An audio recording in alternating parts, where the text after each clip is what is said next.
Que Dios les bendiga, mis queridos hermanos y amigos que están sintonizando nuestra transmisión en vivo a través de Facebook Live y también a través de nuestra plataforma en nuestro canal en YouTube. Gracias por seguirnos en esta transmisión. Mis queridos hermanos, estamos ahora estudiando el capítulo número 5 del libro de Apocalipsis. Es algo tremendamente hermoso porque el capítulo 5, ya que estamos en esta serie del capítulo 4 y el capítulo 5 de Apocalipsis, nos encontramos con algo especialmente hermoso en este capítulo 5 del Apocalipsis, porque nos habla precisamente de los 7 sellos de Dios, es decir, de un libro sellado con 7 sellos, un rollo sellado con 7 sellos. El profeta Juan, al contemplar este panorama, se da cuenta que allí hay algo más allá de lo que a simple vista está viendo. El capítulo 5 del libro de Apocalipsis nos dice así: vi en la mano derecha del que estaba sentado en el trono un libro escrito por dentro y por fuera. Eso nos dice el capítulo 5, versículo 1. Y nos sigue diciendo: sellado con 7 sellos. Y vi un ángel poderoso que pregonaba a gran voz: ¿quién es digno de abrir el libro y desatar sus sellos? Pero ninguno, ni en el cielo, ni en la tierra, ni debajo de la tierra, podía abrir el libro, ni siquiera mirarlo. Y dice Juan: y yo lloraba mucho, porque no se hallaba a nadie que fuera digno de abrir el libro, ni siquiera de mirarlo. Entonces uno de los ancianos me dijo: no llores, porque el león de la tribu de Judá, la raíz de David, ha vencido para abrir el libro y desatar sus 7 sellos. Miré y vi que en medio del trono y de los 4 seres vivientes y en medio de los ancianos estaba en pie un cordero como inmolado, que tenía 7 cuernos y 7 ojos, los cuales son los 7 espíritus de Dios enviados por toda la tierra. Él vino y tomó el libro de la mano derecha del que estaba sentado en el trono.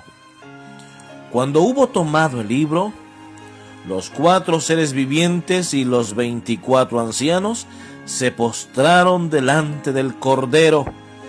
Todos tenían arpas y copas de oro llenas de incienso, que son las oraciones de los santos, y cantaban un cántico nuevo diciendo: digno eres de tomar el libro y de abrir sus sellos, porque tú fuiste inmolado, y con tu sangre nos has redimido para Dios, de todo linaje, lengua, pueblo y nación.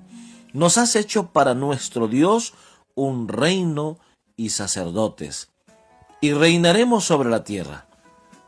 Miré y oí la voz de muchos ángeles alrededor del trono, de los seres vivientes y de los ancianos. Su número era millones de millones, y decían a gran voz: el cordero que fue inmolado es digno de tomar el poder y las riquezas, la sabiduría, la fortaleza, la honra, la gloria y la alabanza. A todo lo creado que está en el cielo, sobre la tierra, y debajo de la tierra y en el mar, y a todas las cosas que hay en ellos, oí decir: al que está sentado en el trono y al Cordero, sea la alabanza, la honra, la gloria y el poder por los siglos de los siglos. Los 4 seres vivientes decían: amén. Y los 24 ancianos se postraron sobre sus rostros y adoraron al que vive por los siglos de los siglos. hemos leído todo el capítulo 5, porque prácticamente todo el capítulo es una escena especial. El centro es el cordero inmolado, pero hay un gran problema en ese capítulo 5. Juan ve que al lado derecho del que está sentado en el trono, que ya hemos estudiado en otras oportunidades, estaba, que era el Dios, el Padre, estaba sentado en el trono. Pero a su lado derecho estaba un rollo, escrito por dentro y por fuera, sellado con 7 sellos.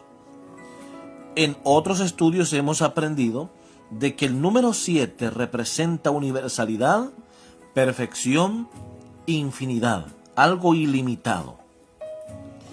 Y entonces, sellado con 7 sellos, y que se estaba buscando en el cielo, en la tierra y obviamente en todo el universo, quien pudiese abrir esos sellos para poder ver y controlar lo que había dentro de ese rollo, de ese libro que estaba sellado. Y dice Juan que él lloraba. Lloraba por la importancia que sabía que tenía ese libro sellado, ese rollo sellado. Pero nadie podía abrirlo. Pero uno de los ancianos le dijo: no temas, porque el León de Judá ha vencido para abrir los sellos del rollo que está al lado derecho del que está sentado en el trono. Mis queridos, la visión de Juan en el capítulo 4 y 5, en algunas ocasiones lo hemos mencionado, es paralela a la visión que tiene Ezequiel en el capítulo 1, 3 y 10. También paralela a la visión que tiene Isaías en el capítulo 6, con algunos elementos diferentes, porque Dios es así. Dios siempre ensancha la revelación, da más detalles cada vez que va revelando una verdad. Y la visión que Dios le da a Juan en el capítulo 4 y 5 de Apocalipsis es más ensanchada que la que recibe Ezequiel en el capítulo 3 y 10 de su libro. También es todavía más abundante que la visión que recibe Isaías. Por lo tanto, es normal entender que en el capítulo 4 y 5 de Apocalipsis existen elementos que no pueden ser vistos en el capítulo 3 y 10 de Ezequiel y en el capítulo 6 de Isaías. Por lo pronto, en el capítulo 4 y 5 de Apocalipsis lo que vemos son elementos que no están presentes en las otras visiones paralelas que ya mencionamos. En la visión de Ezequiel no están los 24 ancianos. En la visión de Isaías tampoco están los 24 ancianos. Lo que estamos observando es que en el capítulo 4 y 5 hay elementos que no estaban en las otras visiones. Tampoco está presente el libro sellado. Ahora, esto es lo que nos llama poderosamente la atención. Un rollo escrito por dentro y por fuera. Un libro con contenido que nadie puede abrir. Nadie puede abrir, ni en el cielo hay quien sea digno de abrirlo, ni en el universo, ni en la tierra hay alguien que sea digno de abrir ese libro. Al parecer, es el centro del escenario, es el problema más grande que hay en el escenario que Juan está viendo en el cielo. Ahora, en la visión que Ezequiel recibe en el capítulo 1, 3 y 10 de su libro, encontramos que él miraba que las ruedas, un carro que se movía hacia todos lados y que estaba lleno de ruedas y que estas ruedas giraban hacia donde fuera, porque era una rueda que tenía otra rueda dentro y otra rueda dentro y giraban por todos lados.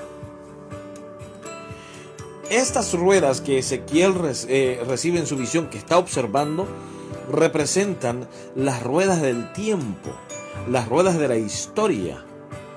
Asimismo, en el capítulo 4 y 5 de Apocalipsis, estas ruedas son presentadas como un rollo que está sellado con 7 sellos y que no hay nadie quien pueda tomar el control de ese rollo escrito por dentro y por fuera y sellado. La respuesta que dan los 24 ancianos es que hay uno que sí puede hacerlo, que fue inmolado, que murió, que venció, que es victorioso y que sí puede tomar el control de la historia.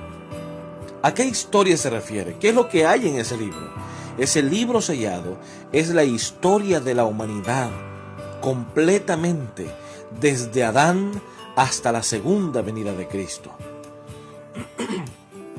Ahora bien, para que el Señor pudiese tomar control, para que Jesús pudiese tomar control de la tierra y de los seres humanos, debía rescatar lo que Adán había perdido, y es aquí donde debo hacer una pausa. ¿Recuerdan ustedes que cuando Adán pecó en el Edén, cuando tomó la decisión de llevarle la contraria a Dios, y fue así como el primer pecado entra a la tierra? Recuerdan que en ese momento Adán pierde el control, pierde la posesión que Dios le había dado. ¿Por qué digo esto? Porque Dios le había dado a Adán la autoridad de gobernar la tierra. En otras palabras, era el representante de la tierra. El salmista dice: lo hiciste un poco menor que los ángeles, lo coronaste de gloria. Hablando de Adán. A Adán lo había convertido en un rey, en el representante de la tierra, en alguien que tenía bajo su responsabilidad el cuidado de toda la tierra, de todos los seres vivos que Dios había creado. Ahora, cuando Adán es sometido al pecado por medio de la prueba que Satanás le hace en el jardín del Edén, Satanás está usurpando a Adán, está quitándole el privilegio de la autoridad que Dios había conferido a Adán. Y a partir de ese momento, quien gobernaría en la tierra sería Satanás, el caos, el dolor, la miseria, la tristeza. Ahora, el mismo Creador, tal cual lo dice Juan en el capítulo 1, que había sido Jesús el que había llevado a cabo la creación. El mismo Jesús que dice Pablo allá en Colosenses 1:16, que había sido el que había llevado a cabo la creación, las cosas visibles y las cosas invisibles. Este mismo Jesús, el arquitecto, el creador, debía rescatar lo que el hombre había perdido. Y me gusta hacer esta comparación. Cuando alguien hace una instalación eléctrica en una casa y en algún momento la instalación se arruina, por lo general, ¿a quién se llama para que la restaure? Pues se le llama a la misma persona que la instaló, no con el fin de buscar garantía, sino con el fin de que esa persona, ya que conoce a detalle la instalación, sepa más fácilmente cómo recuperar la instalación que había sido hecha. Ahora bien, me gusta hacer esta comparación porque también sucede con Jesús.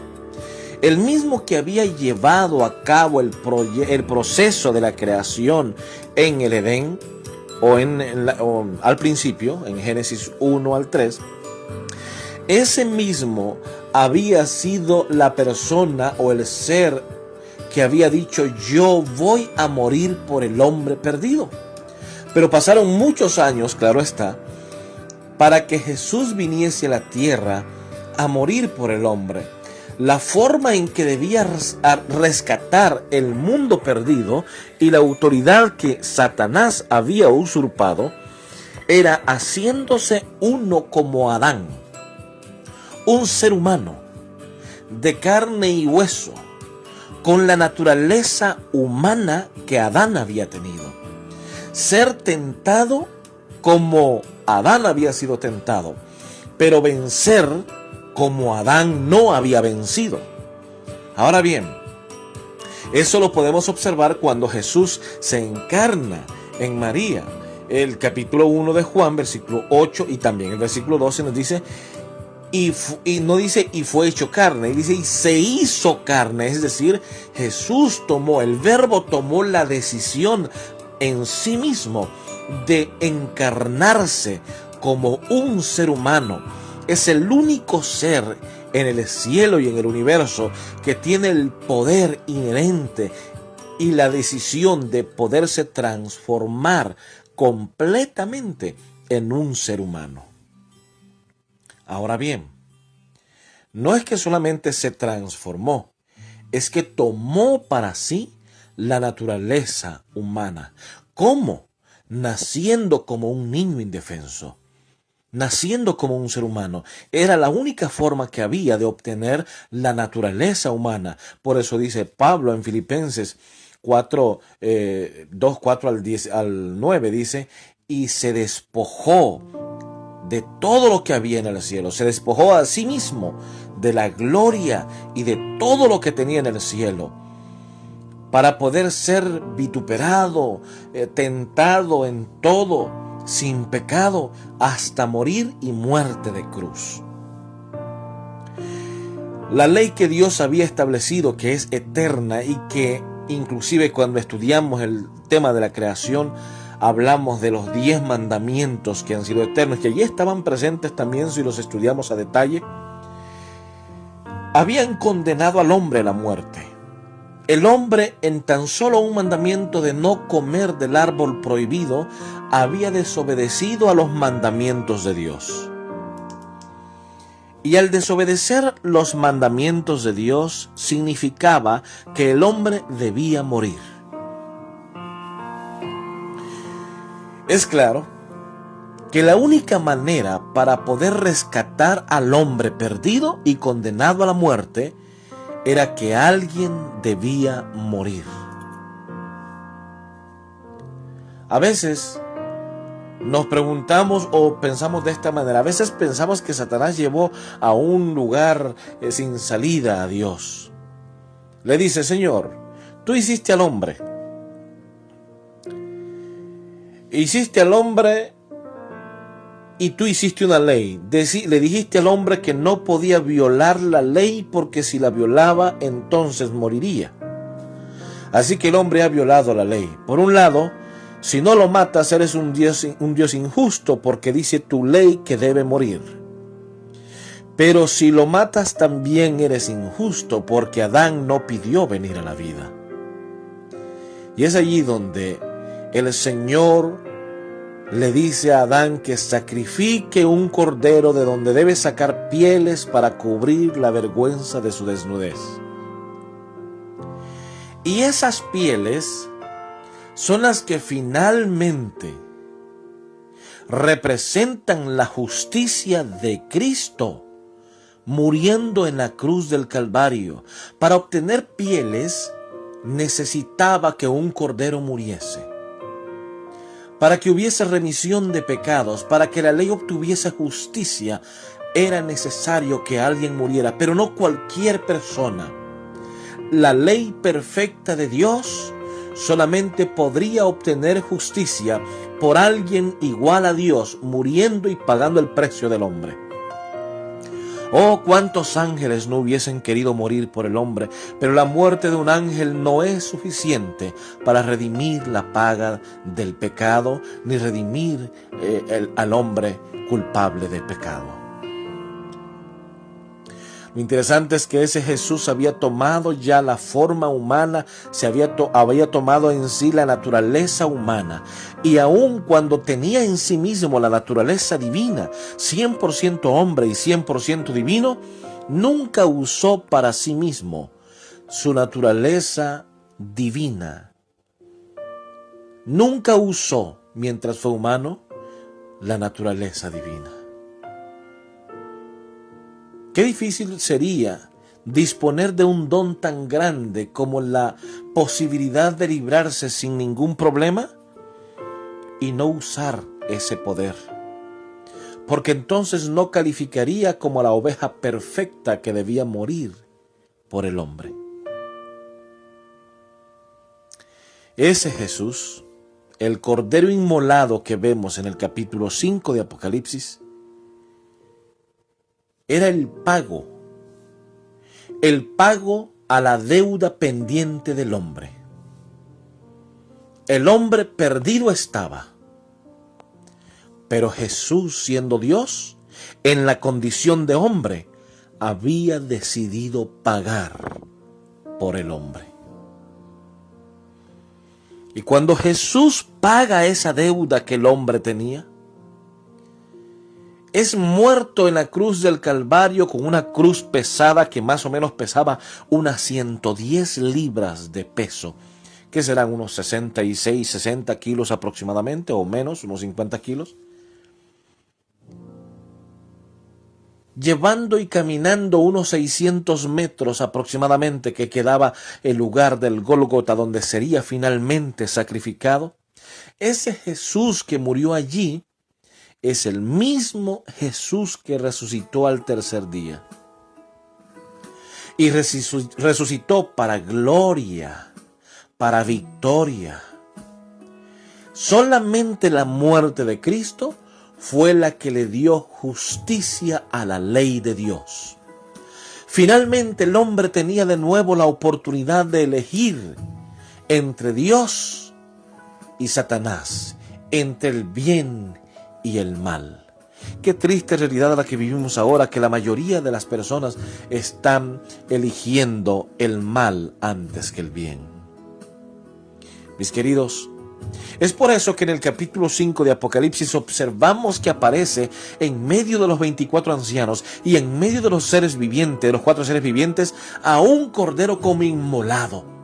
Recién venía de obtener la victoria sobre la muerte. Recién venía de darle justicia a la ley eterna de Dios, por la cual había sido condenado el hombre a muerte eterna.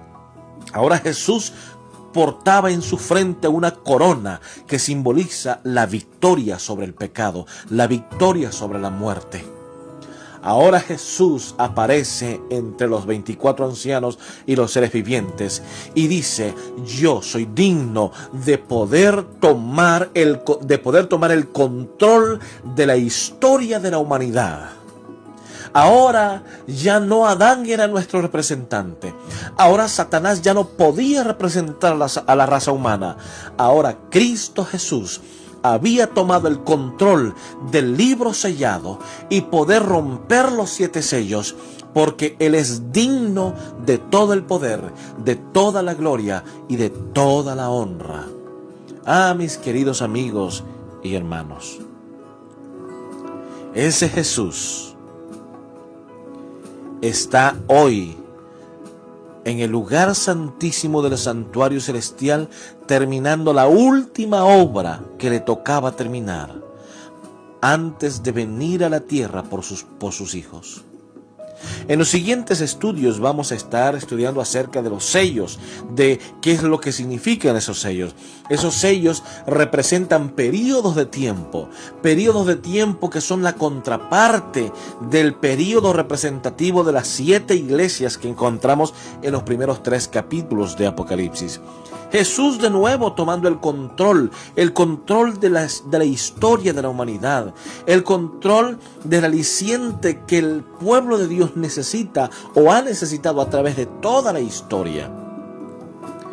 Ese Jesús que murió y resucitó, ahora viene por segunda vez y viene para llevarnos a casa. Que Dios te bendiga, mi querido amigo, mi querido hermano. Te esperamos. Y esperamos a que tú visites nuestro canal en YouTube.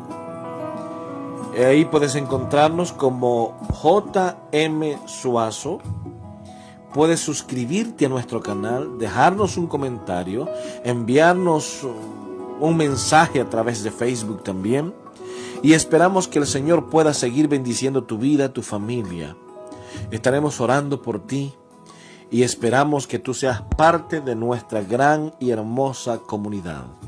Que Dios te bendiga y te esperamos en la siguiente transmisión. Bendiciones.